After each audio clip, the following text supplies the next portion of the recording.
che vang a ro pui chia the tu re ama chol moi kan fakang kan lo man te kan fa kang kan lo man te mu the vin pa thian thu lu chu quang chua gru tri pui ko pui re angin kan suat lan tu khi sta zara ro puya ngam tu kan ni ro puya ngam tu kan ni ro puya ngam tu kan ni kan suat lan tu khi sta zara ro puya ngam tu kan ni ama ma kan ding che wang aro pui zia she tu ring kan ding che vang a ro pui zia the tu ring ama chol moi kan fakang kan lo man te mu che vin kan fa kang kan lo man te mu the vin pa thian thu lu chu quang chua gru tri pui ko pui re angin kan suan lan tu Krista zara ro puya ngam tu kan ni ro puya ngam tu kan ni ro puya ngam tu kan ni kan suan lan tu Krista zara ro puya ngam tu kan ni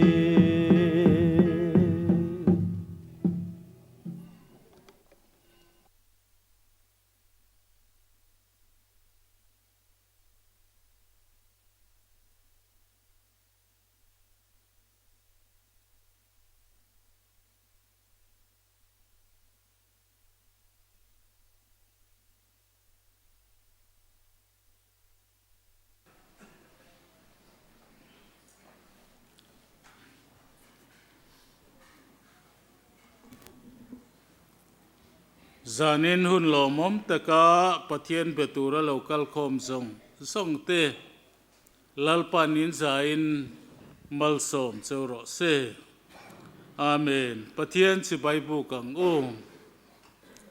chu wangin lalpa chu triula ti tak zet le dik takina rong chu bol ula in tha tu ten luira le ai kuptarama arongan bol thin pathian te khapai fekula lalpa rong bolang chu tin lalpa rong bol hi thalo o manga in sia chuan voina hian tu rong nge in bol don thlang mai ro u in tha tu ten luira la rong an bol thin pathian kange khange in luaram amor ho te pathian te kha keile ka chung te ro hi zongin lalpa rongani kan bol don ni ti a amen pathian tu chang dang longai thale ila Timothy ne na le ka thon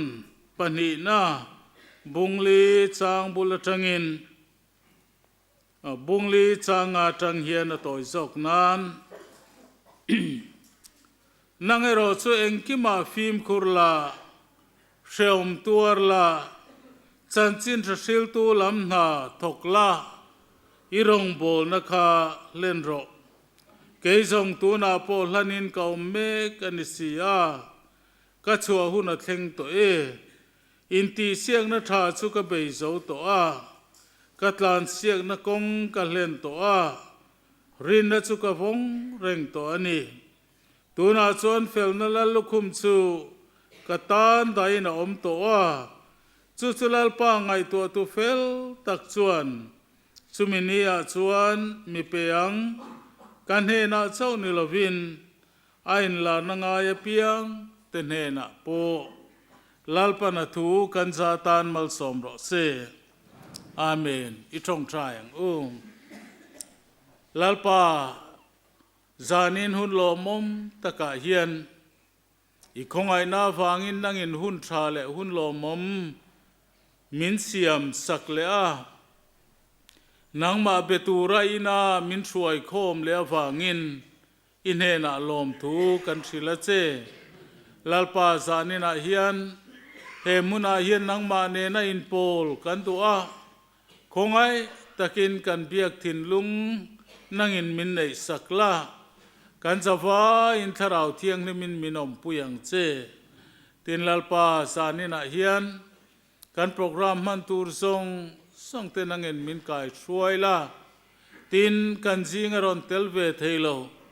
กันกอกรันซุงอาโปติตูนะ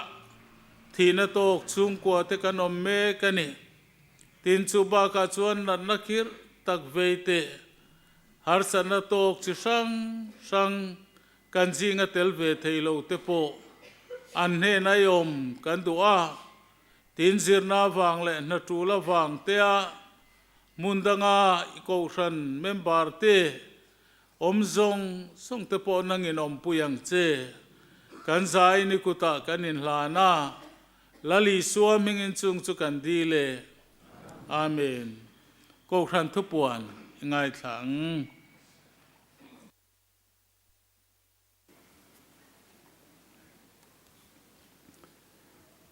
ก็ฉันชูงกว่าตรงใจนี่เรามากันไงคลากตากอังคาร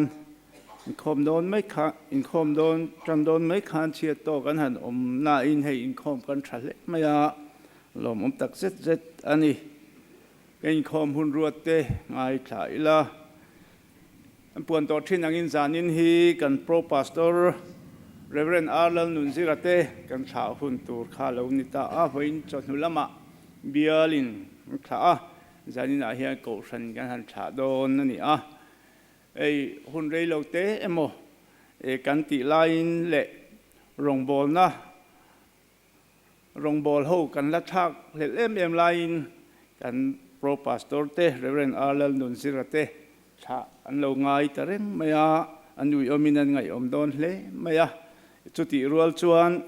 รงบอลนะเจ้าโซรงบอลตั้งดังชุนส้มเสเทตุระเฮตียงอังชาเทนหันอมฮี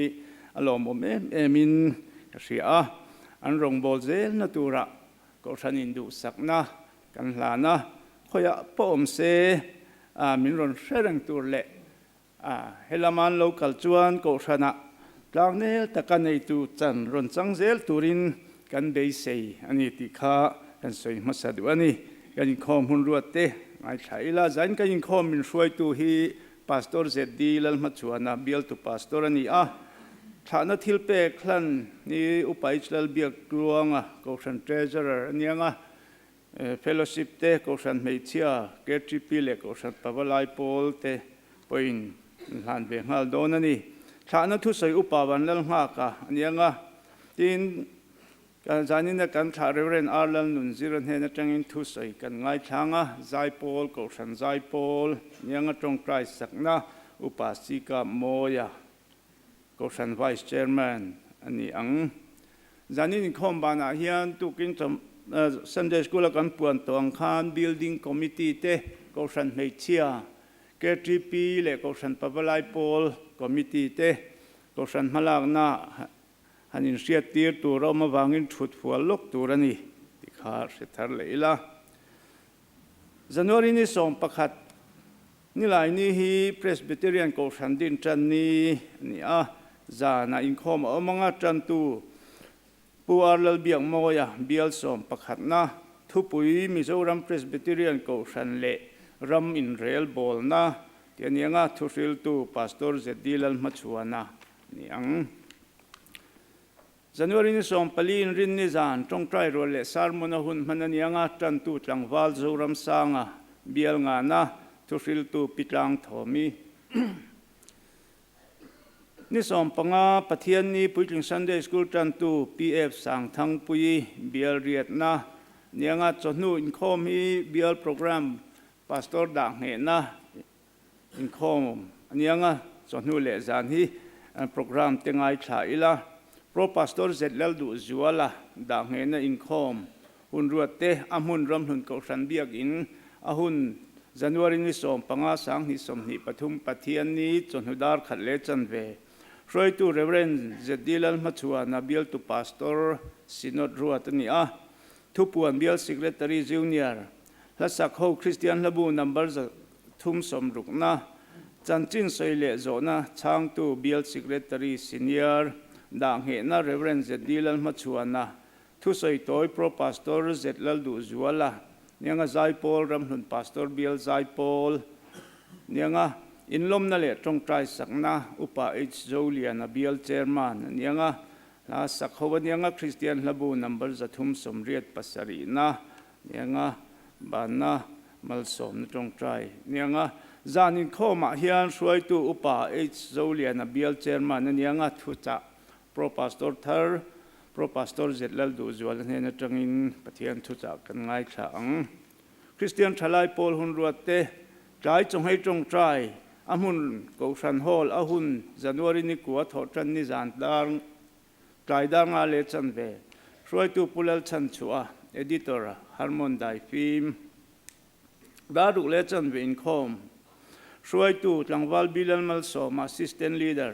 Tantu Tlangwal Armal Som Tluang Assistant Secretary Thusil Tu Pu Bilal Din Puya Leader Trong Trai Na Tlangwal Kela Remruata Secretary Tholom Khontu Turte Nula Ichlal Thengliani Treasurer Le Tlangwal Rosama Finance Secretary Asars Branch Committee Member Te January ni som thole ni zan Kausan Mei Che Income Shuai Tu Pizai kungi silo tantu PL nun pui thusil tu pastor zedilal machuana bial tu pastor tholom khontu te pilarin omile pitlau zami upabial kuana ten masi sangati call fellowship in com January ni som panga pathian ni chundar som pakhat le chanve roi tu pu sai englian silo tantu nula CCE tholom khontu pu chit wen thusil tu langwal pi sung thun zuang ti fellowship nianga veina call fellowship in khom tholom hi cheng sang khat zan hi som ni panga ani masi sangati hindi fellowship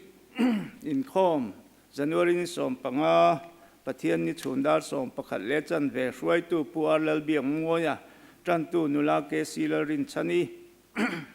Hilpek la khom tu nula silal nun ringi tu sai tu pu hlal mal soma leader nianga voina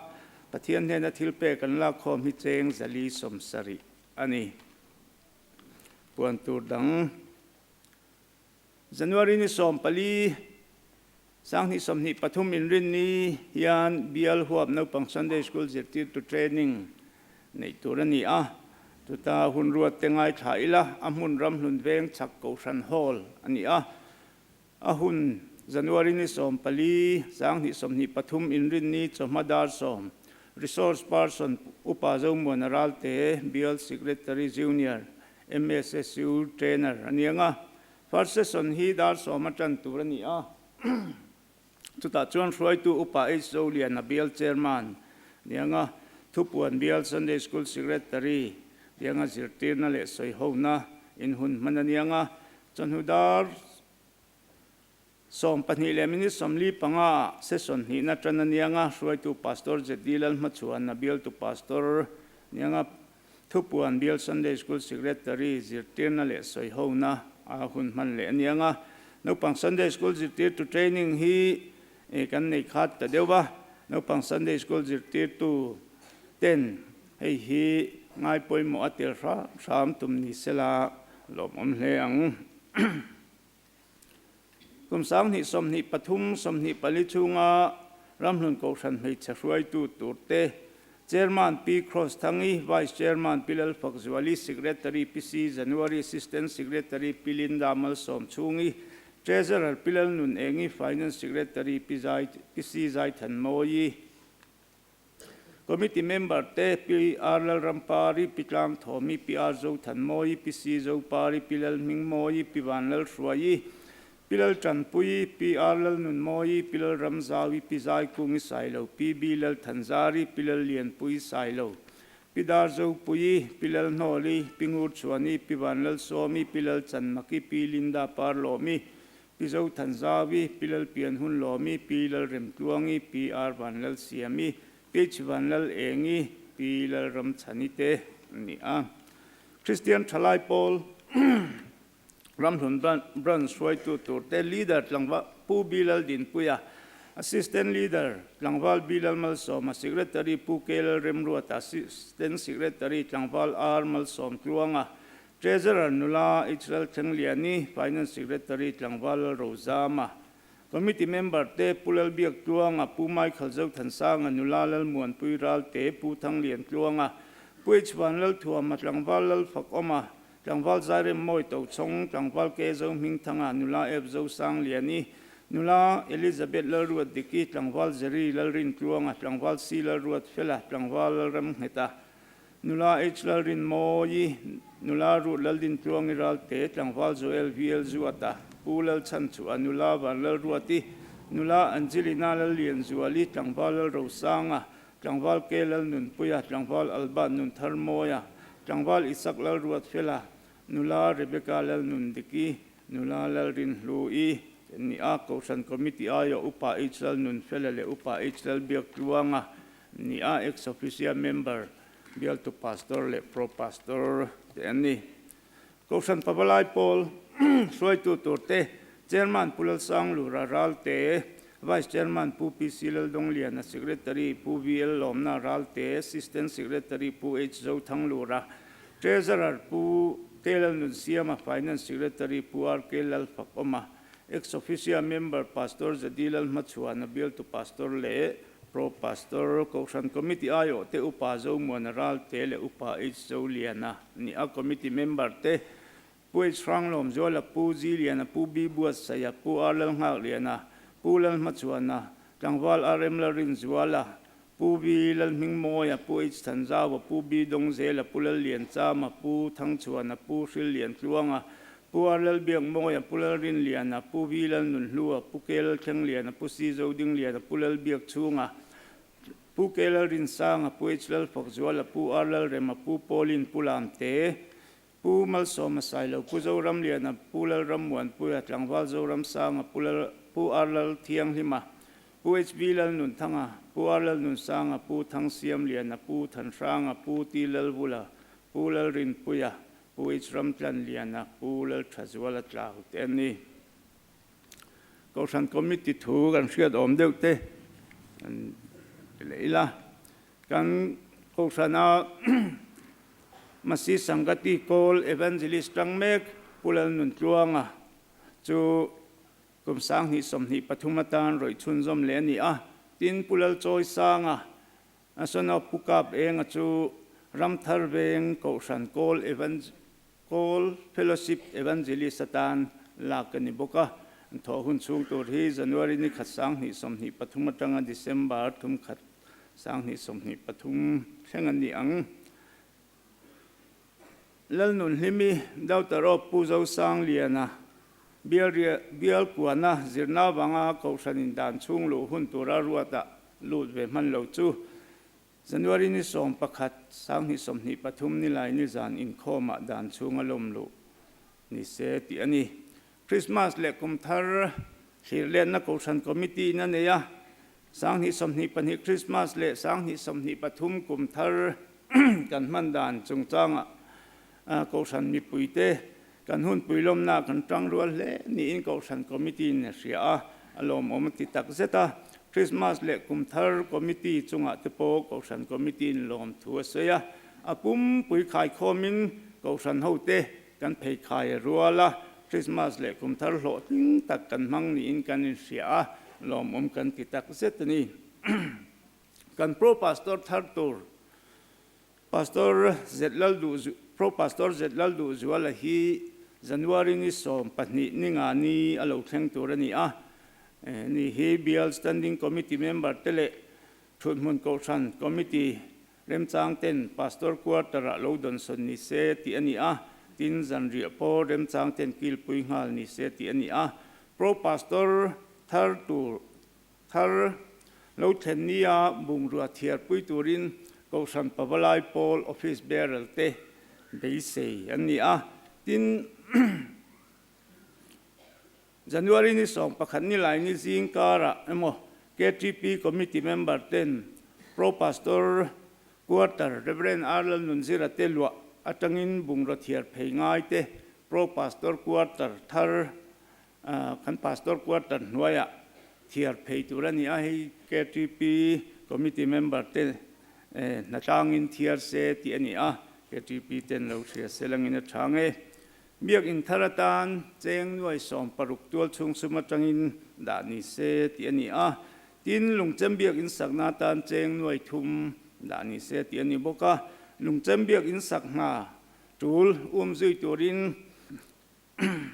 January ni som thole ni hian upa vanlal nga kate upa si vanlal moyate puichlal fak zuala le pu thang siam lian ate an kaldona chuat chun te kong khar buate plus tarna en feltele electric fit te an va thok dona ko san ho ten tong tai na lama setlang ilangin thang kan biak in sang nakal mek chungchang committee hian thir howani biak in thar sang nakal mek malak chun zom zel dan tur hi ngun takin sei howani biak in sakna na kan sum nei mek mang hian biak in thar tor floor hi achak theiang bera sang nakal puini se ti ani chuti rual chuan an huai lam floor po hi architect plan ang takin chak takakal puini box se ti ani building committee in lo bo zui se kan ti kan biak in sak me ka tan hian atul angin benglon te po lak tum ni se ti ani secretary ram hon ko san me cha committee hena tangin mimalin an chung te thi pual te in nei chamlom na le hria deng na ta nan mani sum senga biak in a pangpar khoi arem le rem lo ti chian sak turangen na chu mithipual te in nei chamlom na le hria deng na ta na mimalin an mani sum senga biak in a pangpar an khoi du an om chuan a buai puitu te hna a pangpar emo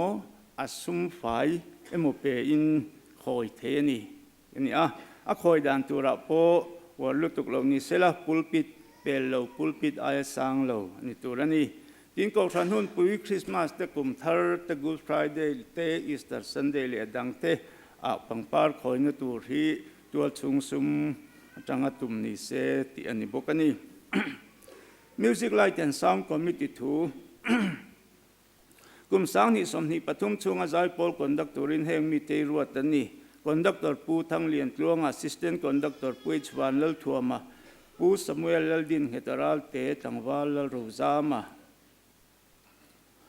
sang ni som ni pathum chunga ko san in khoma zai shuai tu turte khuang pu bi buat se pu ar lal thiang hima pu ar ke lal phok oma pu lal dam puya pu pi silal rem ruat pu chal phok zuala pu gospel jubilia tangwal lal phak oma pu edi zonun moya puthang lian tluang pu echwan lal thua matangwal armal som tluang pu bilal din puya pu echrang lom zuala tangwal lal rozama pu Samuel lal din heta pulal ramwan puya pianist pu lal rokim pu pi silal rem ruat pu arlal do ma pi se arman ku ngi tangwal Jonathan biak ding lian pu Samuel lal din heta ralte tangwal echmal som tluang pu arlal rem ruat tangwal alban nun tharmoya tangwal lal thapuya chonglut hasil tu te pizo pari pi arlal nun moi pilal changlian ni nulal rin siami nulal grace lal nun pui nula vilal ngai zuali nulal rin lui nula mi milal thazwali nulal mal somi nulal ni pui nula echlal mangai zuali nula zel rem kimi nula Dr. Marina lal ram ngai saki pilal nun nemi control room duty turte tangwal zong hing liana tangwal sila ruat fela pu zong hing liana tangwal rozama tangwal David lal zom dika pu David lal sang liana tangwal sila ruat fela tangwal zel ram machuana pulal shuai tu ผู้ละรวดกลวงจังหวัดซีลเปกรวบจังหวัดติโมธีละรวดเฟลจังหวัดโซเอลวีเอลจวตาจังหวัดเกโซมิงทังจังหวัดเกลนุนปุยจังหวัดดรลดูจวลจังหวัดเลียนซามาจังหวัดดรวันลอมปุยกุมสังหิสมหิปทุมชูงามหลังนัตุสังให้เตียงเฮียนรวมมันนี่เฟบรุรีถามีปุยละทันสักเขาใจเขาในตัวนี้มาชาลาเลปวดทูจันจินสอยเอปริลถาใจช่วยตัวรัวตาใจเขาไม่ชาละทั้งตัวรัวตาสักเขาจูนถาละจิรเทียมเราเลสักขัดเตจิรตัวนี้กุมินสังหิสมหิปทุมชูงินมิวสิกเทรนนิ่งดูเตตานกูชันินันจิรน้ำมันตุมสักตัวรันรถนัจูชาเอ็นตีมีปทุมจินตุมสักนิเซอันนี้กุมสังหิสมหิปทุมชูงินละกูปุยในเลนิเซอันนี้เอาเล่โปรแกรมเตมิวสิกไลท์แอนด์ซาวด์คอมมิตี้เต็นลงไงตัวเซอันนี้Archive and Documentation Committee member atan Jangwal Bilal Malsoma Ruat Belani Tin Music Light and Sound Committee member atan Pu Alal Thiang Hima Ruat Belani Bok Christian Thalai Paul Ramhlun Branchin Nula PC Lal Zirliani Vairokai Chong Te Ella Chong Te El Pastor Biala Missionaria Omek Chatin Chengสังคตาดมจียันดูทุนรนเชนจูชาที่อันนี้อินกันกูชันเละอันวัยเฟลสิบสังอสุมเอ็นกอลตูเตอ account training ในชาที่อันนี้หุ่นเริ่มจ้างพาสตอร์จะดีแล้วมาชวนนับเบิลตุพาสตอร์เลอุปาเจ้ามันรัลเตเต้นเทรนนิ่งที่ในปุยเซที่อันนี้กลุ่มสังนิสมนิปทุมมารำหุ่นกูชันบัดเจตตานเจงไว้จะสมรุปปลีเลสิงขัดรวมมันนี่อินก็ฉันไม่เชื่อเลยแค่ทีปีก็ฉันปะบลายโพลเตเบียกอินสังนับบัจเจตตานก็ฉันไม่เชื่อเจงหน่วยทุ่มคริสเตียนทลายโพลเจงหน่วยฮิเลสิงาก็ฉันปะบลายโพลเตเจงหน่วยขัดเลสิงาเตรวมมันอันนี้บอกกันนี่ไม่ใช่นะคันโปรพาสตอร์คันฐานนัตุราเฮียนปีเบบีนู่นแหละป้าแหละอูนาวนู่เตอันรอนดินคอมเทียกของไอ้ตะกี้นั้นชุนหัวนักจังอินหันดิ้งเสลาช่างที่เบบีนู่นแหละป้าเละเบบีอุนาวเตเละรำหนุนเกาสันินกันเราลมเจ้ากันเล่าไปสุคริสตามหินจิบายกันเราบุกเจ้านี่กันซาปะเทียนกันโปลนั้นคริสเตียนละบูนัมเบอร์จะทุ่มสมเรียดปัสรินาโซลนารมอิปันินกรุมกราลทวมนาดาม่วงตะกะกะจลหุนตูร์ซูเองติกาเงเนียงนัมบาร์จะทุ่มสมเรียดปัสรินากันสางากันสักซงอินทอลมคนตูเต็นทอลมหันคนเซลากันสักจอมีปุยกันทัวงากันทอลมเตปะเทียนเนนหลานตูรินปุลลเรมรัวตากันซินอดรีไววัลทั้งหลายกันโกรธกันนี่อันนี้สิเนียร์ที่สิงห์มีนี่ปะเทียนเห็นหลานตูรินกันสมงาแล้วนี่ที่เราสั่งจนารำอีปันอินกระไรทวมนะเด้อทวมนะเด้อม่วงตะกะกะจลหุ่นตูจูเอ็งติกาเงนี่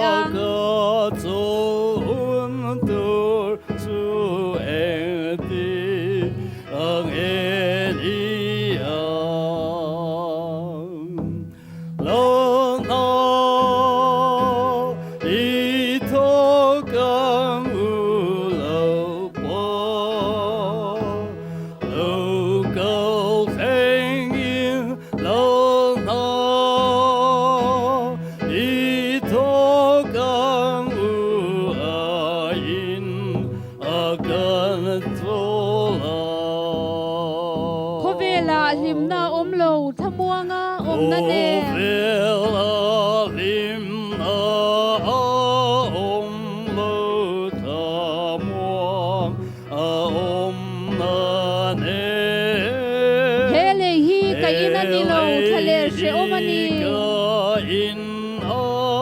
anilo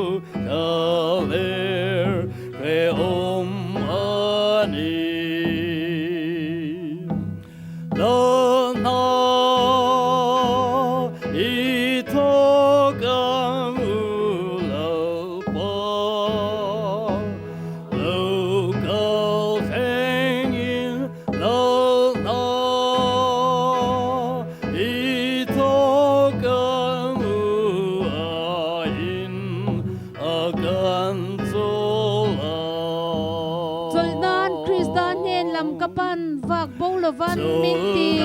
An Christian en lam kapan fabu lo van min ti anin min lo po mang him nan min shua yang van ina mang him nan min shua yang van ina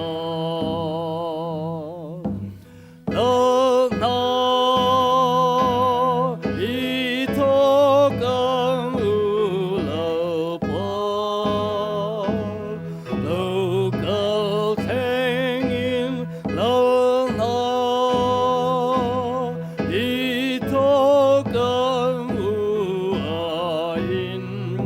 a kan cho la ka chan dam tu chu ka muta ka wa bo san to lo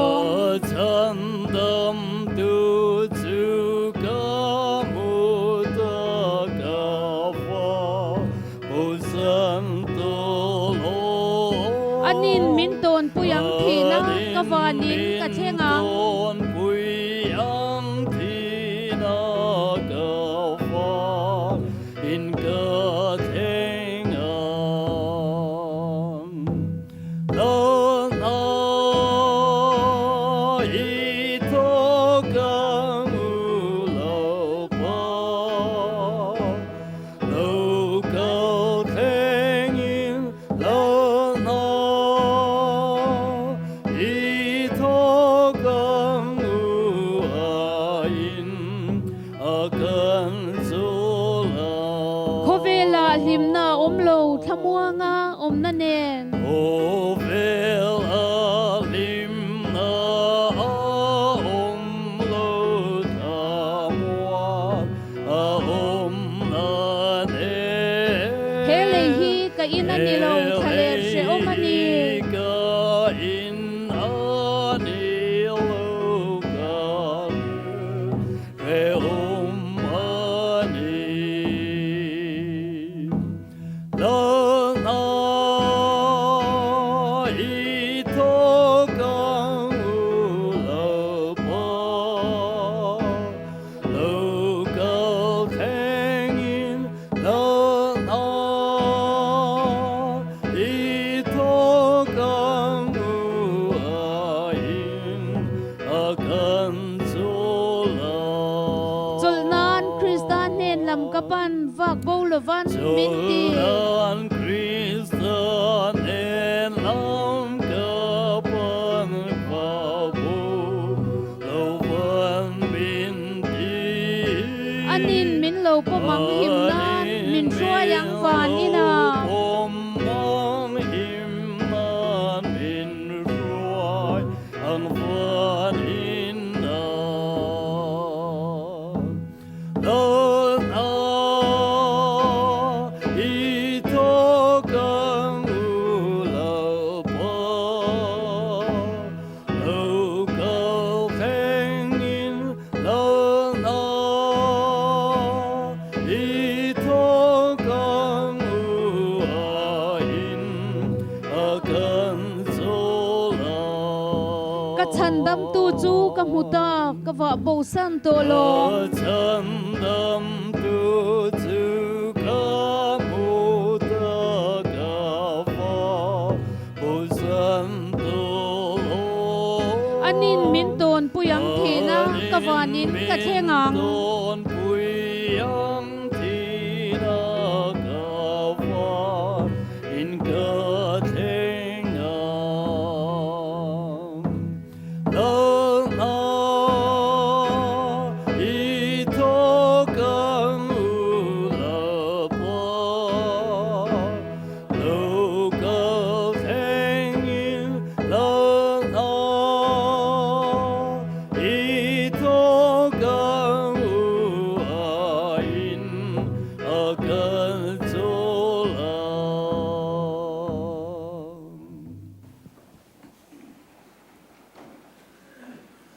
Pathian ma kan thil pek te hlani trong trai ang u Pathian ma sang tha tu te ne na bung tam tak le kong tin renga zol nei te manga thu sai tu chuan với ni thengin ni papa mangin ni cầu khăn hoa thu nang man isoya chui cầu khăn hoa chueng kima phim kura reom tuara chan chin trakhil tura khovela ida kan ni a chumin da chan tipui tling tura với ni thenga cầu khăn hoa tharau thiang lim kai khoi na le pol na min la chan tir chunga hian kan choi moi che kan fak che chibai kan buk che lom thu kan khila che zanina hian lalpa I cầu ran ho te nangma chibai buka I thu te ngai tha un mang tura kan lo kalin kutruak mai lo kal lavin mal som na kan don atangin ne na iram rong bol na tan khovela nangma ming alo za oma iram athen na turin thilpek kan don king le ani eng kan thilpek te hi khovel alalpa nangma binga alo za oma rama zau zel na tura iman roi mang to thinanga iman le turin kut pha thiang lima kan lalpa Isu Krista mingin kan ron hla na che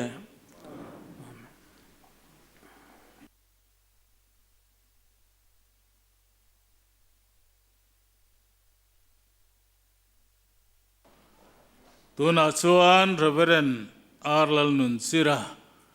kan kau chanina tha na thilpek lan na hun kan han manganga ahlan turin kan kau ran sumvong tu upa islal biak kluanga so manga Reverend Arlal Nunsira ten upa khongai nela hinan lo dinganga tin kau ran ayoa thilpek kan ti zo hian kau ran mei che ayo te KTP ayo te papalai lam ayo ten ron chun zom nga sela asana ko ngai to lovin athange tuna Reverend Arlal Nunsira ten upa lo ding chuak sela upa islal biak luanga an som nga le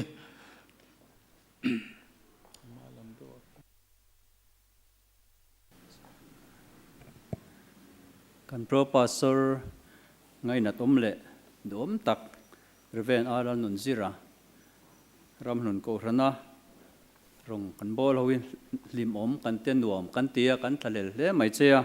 amar chu rong bol na zau jok pastor na to ka ram thim ram ro chan chin thril tura I chuak tur hi ko hren ngai hlua nang ma thla nan che ngai hrui nan cheng sing khat ko hrein a hlan chea pathian in om puin veng zel cheu ro se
tuna chuan a duh zawng te seiturin Reverend Arlan Nunzira ilo ko bang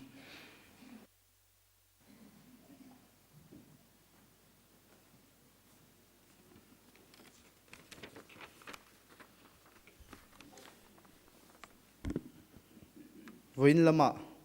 bialin in thla felta a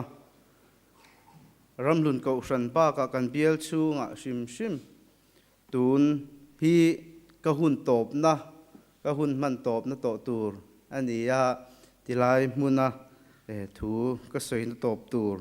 ania tun bak hi chu ka local le a in ma ka lo ding le ni po in mi khual chan changin ka in lan atul to dona theini se he ko shana helai biela lom ri hi kan chak le ani kenyang te lul biel le ko shan sang ten min tha a du sak takathil pek te min han pe hi a hlu kanin ti em a phulo kanin ti em a chuti rual chuan heti anga thla thei ni tura khongai rongbol na poimo tak mai min petu lalpa chu zanin hian fakle choimoin omro se Oscar Wilde thu pakhat asoi chu tam tak chu an kalna pianga an lom em a lom na tam tak an thlen thina chuti rual chuan mi then khat ero chu an kal bo vele an hlim em thina ni atia pro pastor han ni ve ta chu rongbol na sanga kanin man ve min man ve atrula pastor om lawin in khom hruai te ngaya in nei tur an omin in nei tir te mi thi vui te atrula khatiang khan hun se sang te kan man atrula khang huna khan ko khran mi pui te hen eng ril ru nge o in putang ti in ka ngai tua fo thin ke ma wanga in nei lo ruam han du reng lo te in om em lo tura ngai ila amaro chu pro pastor min vui ve palang ti hlawa thi katum lo ti in omani ero chuan chu thil lom om lama ngai ve ta thung ila engpo ni se chu tiang em chu thleng lo tura ngai phot ila min lo la sheve reng turin kan du tak zet cheu ani ko khran mi pui ten min du sak ema in laka that kan chuat te me ma chen om te po tlo ngai mang vak lo ten kan khosa a chuti chung chuan kan laka in that in thul chuang lova kan phu ve reng aya na sale tamzok dein indu sakna te kan donga kan lom tak zet ani kan upuin trum khat ka thu soi lain a katiang chi ho hi le thu ko soi non ho hi lo chiara tama lo ti dewani anga lom lo hle maya ina ganan ho chu tum deu bar maya biak trong a har le ani khami trum kha chona be dong ve le ni in ka sia a thu soi mi tak kani lawa thu soi don hian ka thei ngil ka soi tur po hi ka zia chu lo chung ka thei ngil duak thin ani chutiang ni to sa na ka lain veng chung ko hran bi ga hian thu kan soi thalo le zual em thina Good Friday zan kanin khom bang ka thu soi kanan bang kan hol lam phei kha chu ka zui to don lo che ti deuh mak maya keipo ka zak ve chem ani ti nge na vak om ta lo chu dora thil te kanin lei taringota amaro chu ti rol chuan kanu pui hi min fui tu ber ania ma ka son lo hlaw mem tu ke ai ma hian ma ka son lo hi a hlawe mo ti tur hi ania aniang nupui pathianin rongbol pui tur min pe hi kalom tak set ani thuan soi ni khuate hian midang hi chuan ingang pon han soi thalo mai lai soi thale mai ti hian min chi bai thei mai thina ama ro chu chu nga te po chuan tho alaving tak tak ngai chuang lawa ina han hoa kan puin apa nga ye ati ma hi chuan sa wong lo thin ani chutia nga min nor tu nu pui tha tak kan nei hi van nei ke in ti hle ani ramhlun biala zo ko tara tragin kan lo in sona induction tu ka mithi vui an ngai ngal pang maya karil ru te te chuan ramlun pastor biala chuan kavan re thei don te rengem pastor la dam lo le ngala dam lukom si lawa ka te ril ruwa ka lo ange in adam taluk lawa sinot lama andam don chawa chuti ro chon sinot lama committee le tatak taka kar lawa zo khothara kum ni chunga ka thasen report kha kum chan ve tlin main ka khum man der ani masela khang te kha katan chuan rongbol na a minnor kal tu poimo tak ania ka thil hupur em thu soite le khang thil tam tak kha katan chuan alo hluem ema kan pathian hian a rel dik lo ngai lo ani ti chiang takin khang te kal tlang khan min hmu tir ani ramhnun ko ran hi kan van nei na em chu kan upate han en hian ko ran dang upate han it le ko ran dang upate aya ko ran dang upate han momo turchi hi kan ni na lang lova kan upate hi tha em ani kum lama po kum upadeu le kum no pang deu te anin chopol tha em a hei hi ko ran kal phung in lan chon na tan ko ran kal phung zel in lan chon ani theinan chung kum upadeu le kum no pang deu te in polmoi tak chu tangka em ani an ei zon na lam thlir poin an nia ya ko ran committee tha hi anom chuangin arin omlowa Padmashri awardee ba ka officer lok tak nia pension te khovel thil tak po a miro pui tak te an ni in ka ria amar chu tiang mi ni ma se an ein zon na khovela an ni na ain pathian rong an bol na an ni na an upani na hi alang sar zo ka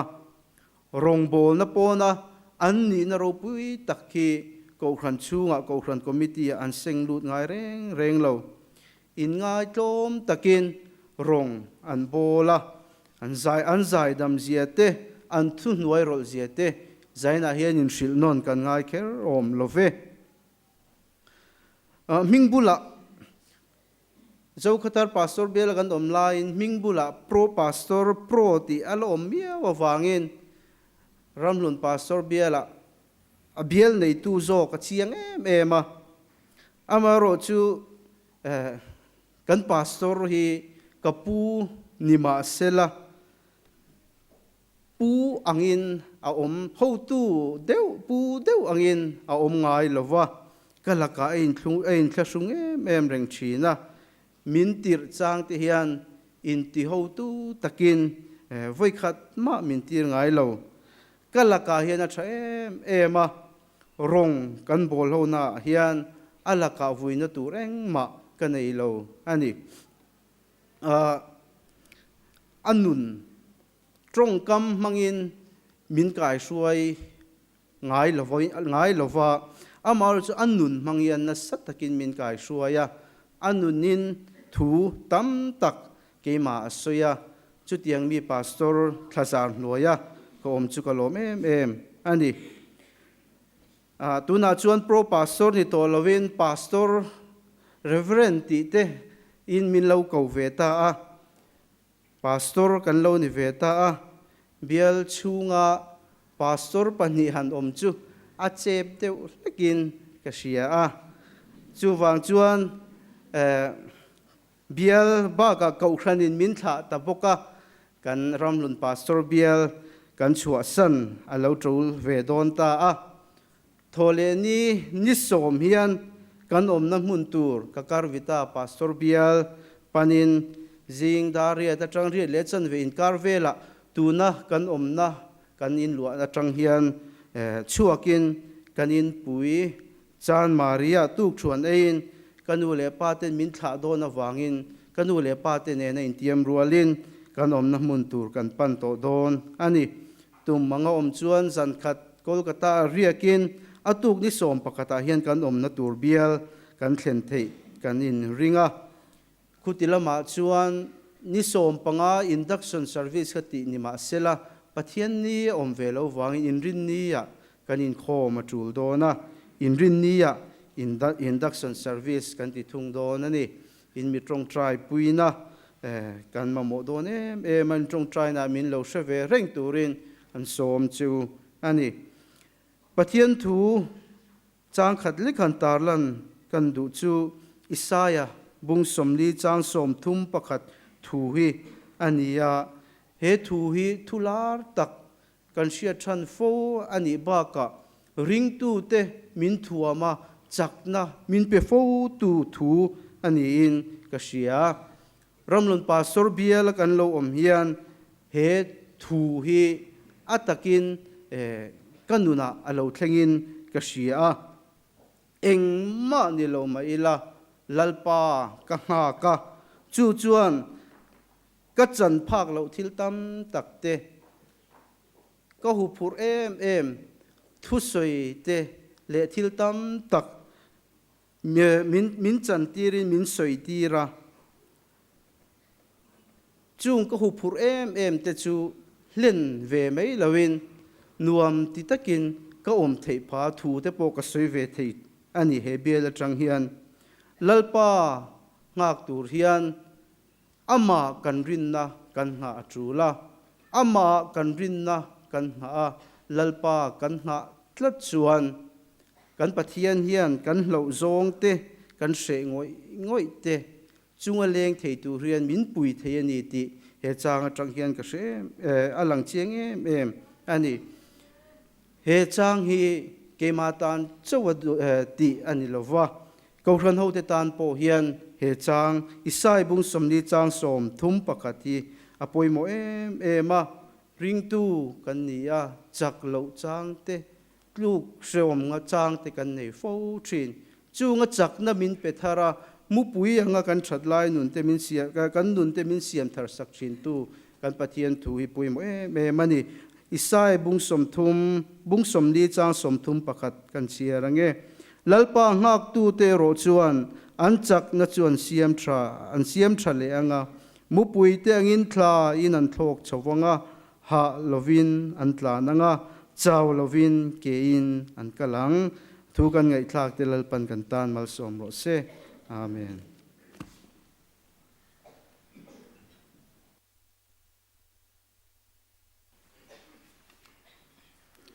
ko khan sai pol pathian phakna hla saturin lo ko bang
Cô thần giai Paul chung a lom tu kan soi tu na chuan cô thần ai wa tha na thu cha soi turin upavan lan nga ka lo ko ang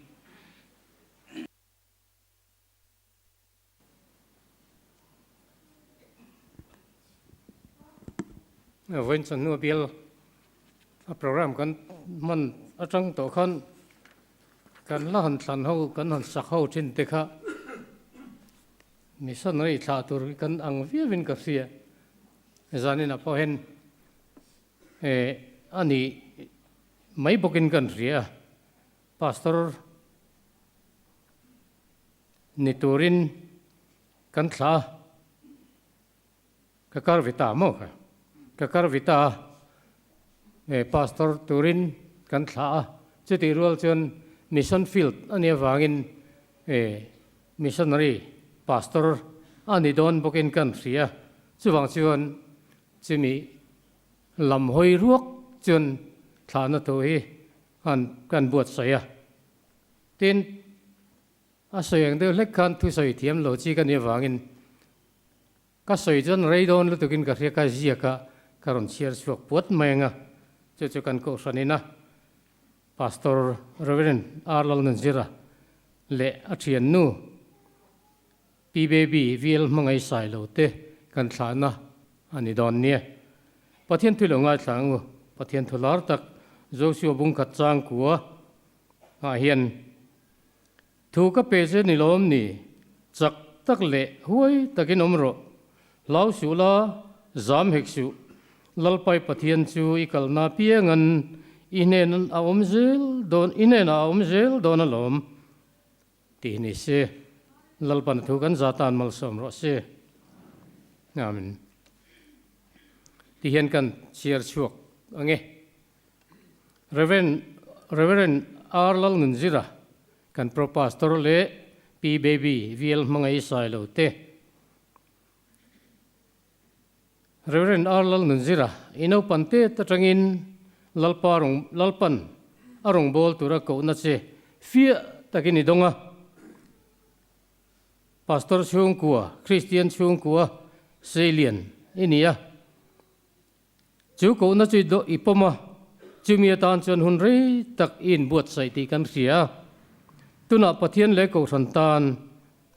Krista ta na seng khom pui tura in buat sai na zong i lo zo fel ta a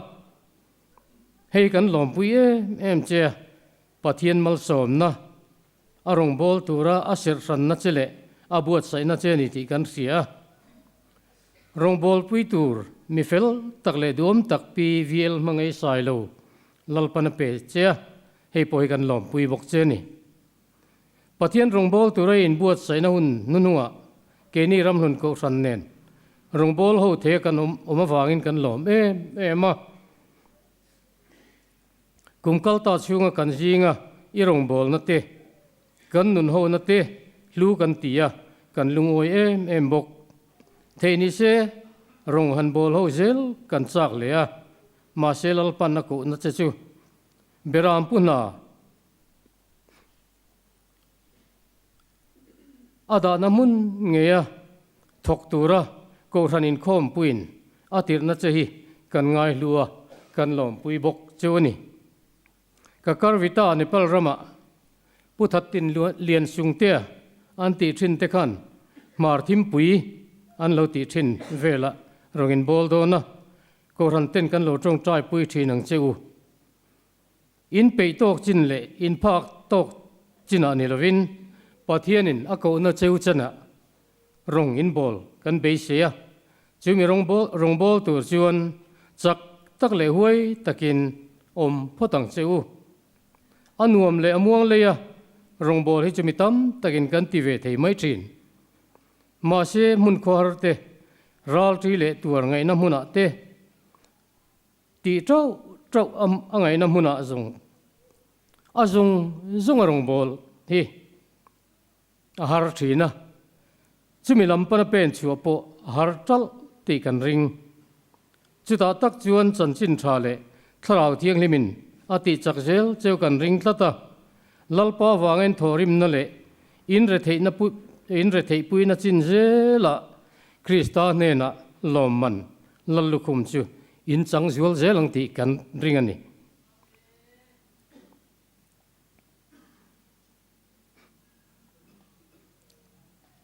tôi te han soi zau lekila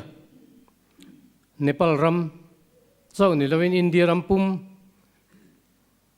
politics sa ain lum le dan te sa khuana ina abikin sa khuana hrim anol pui ho sa khuan ni lo tan chuan hun le mun a chep tiel ani ti kan setlanga kan malama hian engang har sat nang hinge khoi lai nge thlen don hi kan re lova pathian khong ena zara har sat nei em pom lo thei aum thei bok amaro chu kan riat theu ang dana hi chuan a har tiel ani ti kan mu tlang theu ome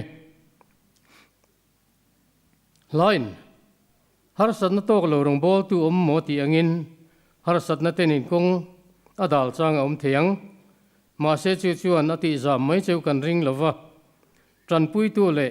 thuron pe tu in mamo le huna po in mamo in thlen na tur le in kong throi tu tur chu tharau thiang lim le chan chin tha lo ni zel ro se in rong bol pui te alian te nen in pum khata lungrual taken tho ho zel kan du sak bok choni rong bol tu te kara hian neu te om ve thei viawa kan rong bol na ti chak tur hian setan hen he ma thak zung trina din mun asanga po niama po khoya po hian setan hen min ti buai dan kan rong bol na ti bahla dan a hre zelani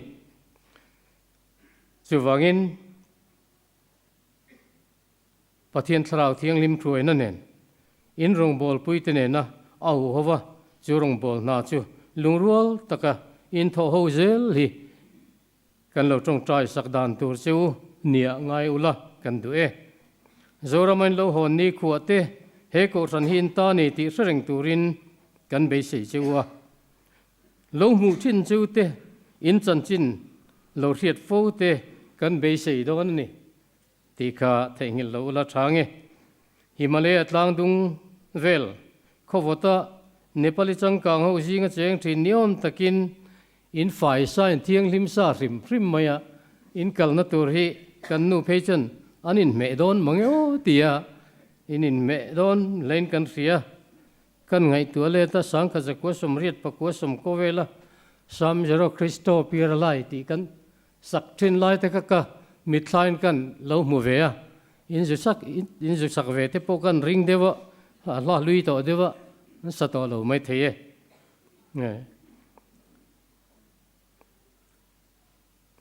in chevela ring thar te inen kol tur te le chung mi te kai ruai chau chu in da ni lawanga tharau bo tam ta Krista ne na ruai turin lalpan nangma ni mangin naro pui tak thok se kan dua lali siangai poi mo tak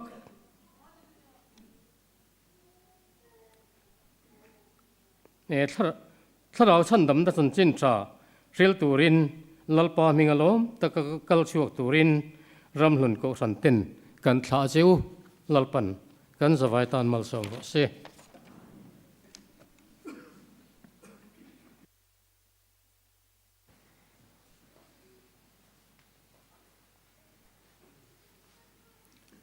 câu thần ai ở trong trai sắc na hun mang turin upasika moya kan câu thần vice chairman lâu có vắng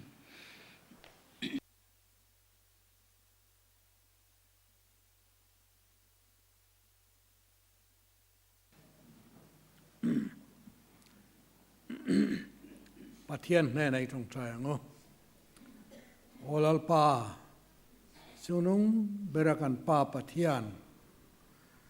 ram ril zoka rong bol turapen suak tur ikaw khanin zanina kan tha mek pu ar lal nun zirahi ama hing tu hun pum rong bola isan chin tha và vậy pui tu ren xiêm za len thang at nu pain có chunga an pai la in an ma ni ang boka itana hun pum rong bol turin an huala he le an lo pian nuwa nau pang te ani lai changin irong bol turin in buat saya hello seliana lo puitin nuwa anu pui baby lal mangai sai lo nen anu pa in anin buat sai la pastor puiting irong bol tu ni tura anin buat sai na pro pastor kum thum na chu ramhlun pastor bial vong tu pastor phil tak le thanem ngai tak kai ruai na huaya hunan manga ikaw ran ho tene rong kan bol za lalpa he anin buat sai chung hian irong bol tu te hi har sat nain atin san bik chuang si lawa chung lam tharau na po har sanan to nge yang ti kan ringa an rong bol pui ten kan mu phak le kan riat pui nge poin ti salama har sat na te an tok ve a mangan thak tak van duai na lung chiat thak tak te po an tok ve ni ma se khang van duai na le har sat na te awang khan zam mai lovin nang ma tan pui na in an buat sai na chu sel takin an tuar zela lal parin buat sai na chu iti lo thin saka pastor pui tling an lo ni ta ikai huai na wang hian lom thu kan phila che lalpa hei tuna chuan nin hi khat lik chungin an rong bol na mun ma sa tur mun khir tak le ramril tak panin an chuak mai don anita an tho na mun tur he tuam takan then the na turin anin buat sai na mal som la an tho na mun tura hian ma ani trong mang lovin trong te zir thara ne tin nun phung te po zir thar ze langai do na khovel in hervel kho thang ram le kho chak te khovel ram hausa te le kan india ram nge jet phung te kan thir chuan irong bol he akhir tol don ani ti alang renga anni point chung lam le pon lam ti salama po har san na khir tak an to ngeyang ti kan ringani lalpa anin buat sai na te ti lo tin saken tan puila bu phal duom tak lalpa zema tam tak an sek lua iram malo zau sel thei nan an rong bol na te mal som la hun har sa le hun khir an to sang poin om poila e thu in mi aw la ka changang che tia min hilangin la siam tu poin nisa le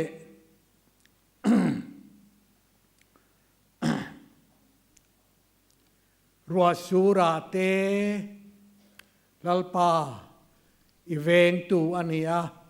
eng lai poin i ko na sa na pe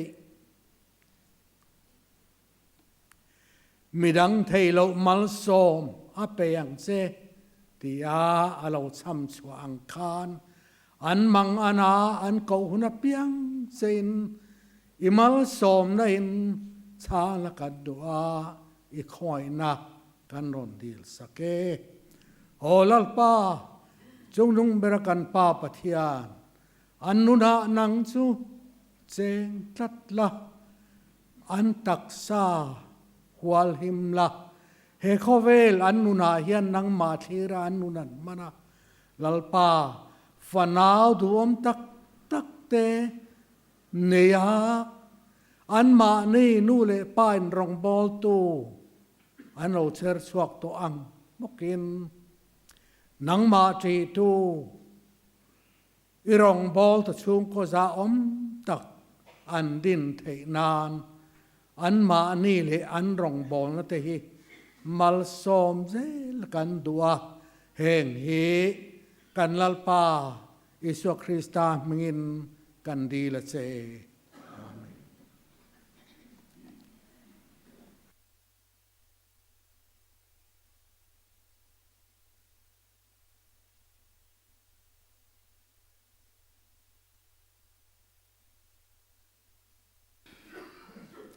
hun kal deu lek to na a kam khat chau kan soi ve lokanga kam khat chau han ti la pan hi khat chau hey Reverend Arlan Nunzira tenu pa hi kan thria tang khan pro pastor kum thum na zom turin kan biela kan in khom puin an ron ta a an lo lu tir khan lu sun khoharin mit tuinen an ron lu ta zanin ro chu pathian na tho wangin lomin kanin tha ania missionary le pastor ni bokin kan ko thanin mor bokin kan han tha hi pathian na tho ro pui takni na siata alomo me ma Reverend Arlan Nunzira hi an lo lu tir phata tang khan a ke ni chung ko bik takanga chuan kan fa te anga hian kan han ngai deuh ngota ke ma tak phei chuan ka u nau te fa nen nau pang hun lai ya sei lian an ya wangin fa en tak tak hian vai reng te lama sung alo khosan ya wang chuan kan en de le sual te hian ka sia asoi ta kan khan alo lut tir phat atang khan boi pui nga in kan oma nat rei lutuk thei bok si lo min phur koi tu ber khania han biet that lo thei khan ni lo wa in tharung takati kha dika in tharun lo chi kha ni lo wa ni kan ti na chu tlon pa deu te khanga ya ka kal thei tlat lo wa chu ti chung chuan mi khongai takin ka in tharun hlaw me min doma tin sinot lama tikhan boy na mening kan han boy chowa apop lai zong min thol phui saka ka duai hian I engeni ain tharung lutuk le ain kil toy lutuk lai zo ke ro hi su anun kal zel tura tan chuan ain makeup chu thain ka ria voina upai zowas kambial chairman in na soyang khan thu soi ko nga hi suan kha zanin a po improve in a huai so takop maya azia viava ram thar fi lom chuan huai mi lo po hi huai beranga om te hi nga ya kan ko than ai o thu cha soi tu in bible chang a chiarang khan na huai beremokani hanin ti ngai hun te oma kam ni khachawa kan cha tel du chu missionary pastor tur thangin kan cha du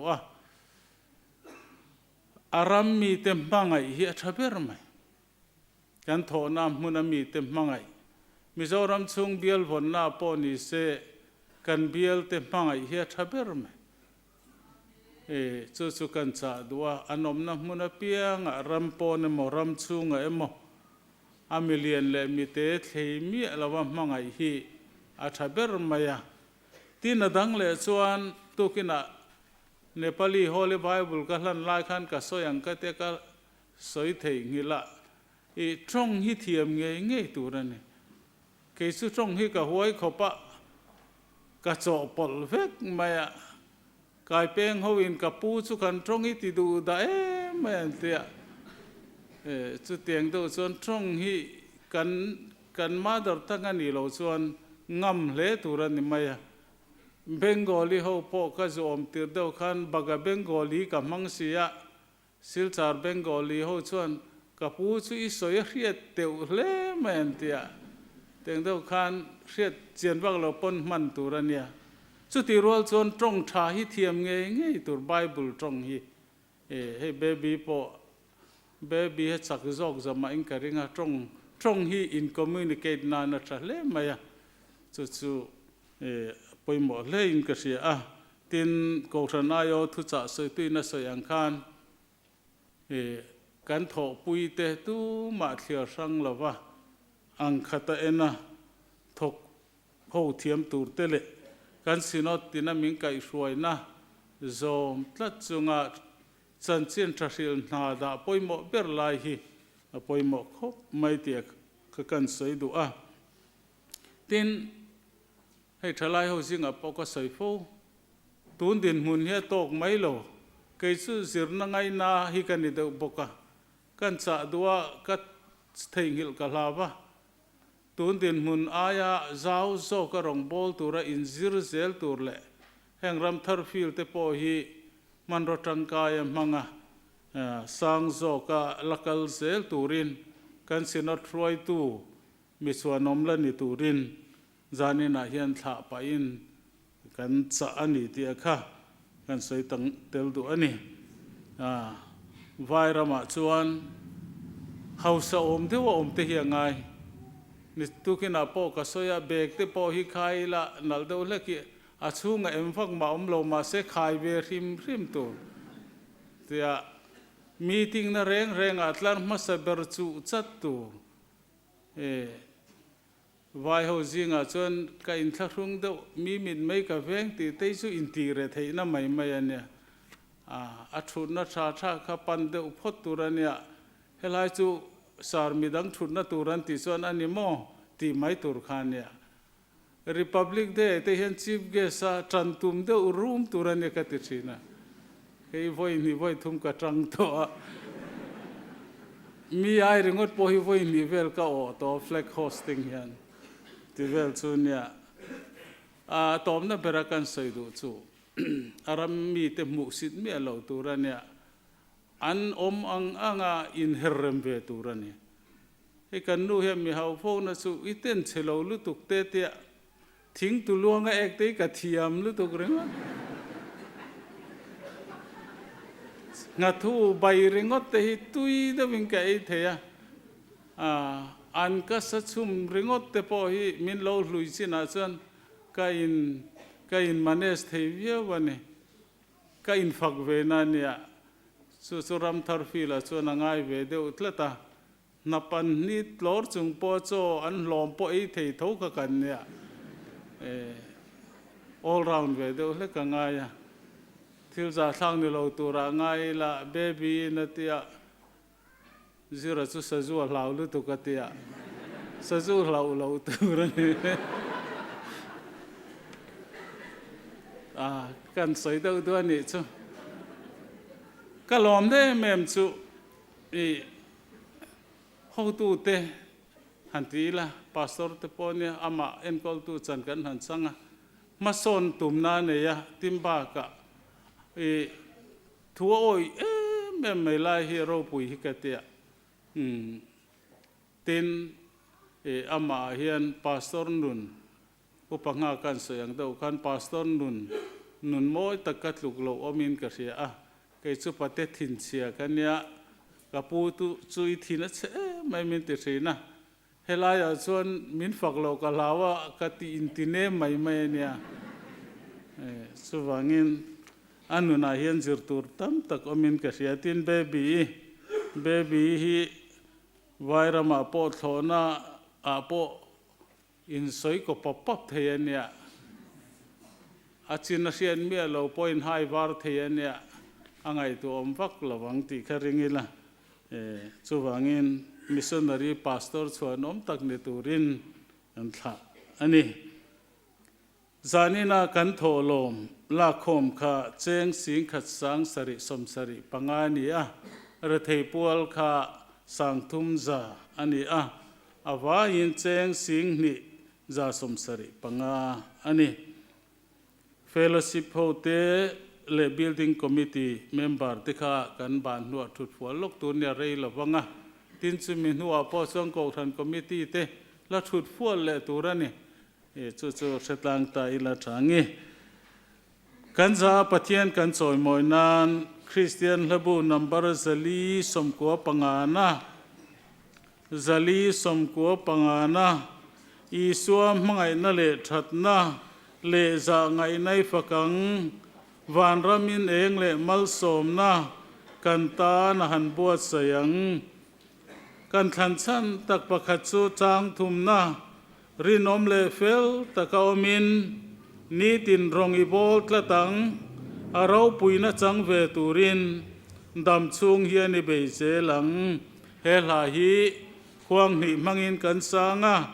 kan sak zo mal som na in kan tha mek Reverend Arlan Nunsiran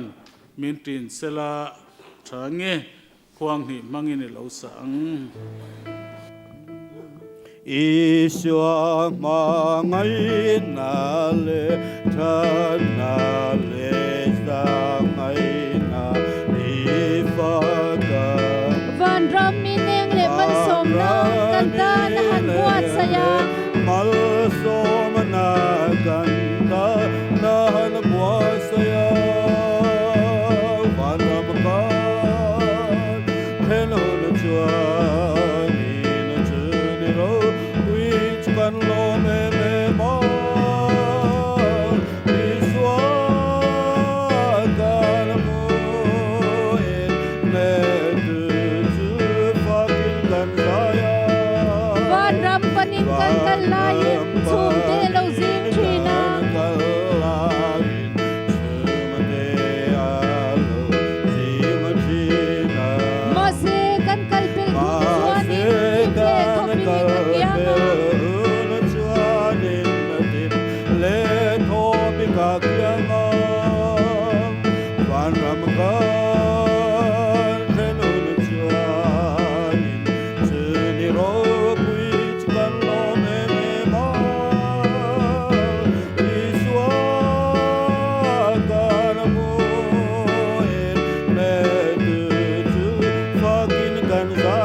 lalber chatuana om che theilo mu theilo pathian takachau chu chatuana choi moin le ropuin om sela pale fa pale tharau thiang hlim pathian engkim ti theya malsom na thamuan le chen chil na duom tak chu kanin mu kanin tole ma zong tia in thla tu te zong zong chunga le in za chunga tu na le chatuanin om ro se amen.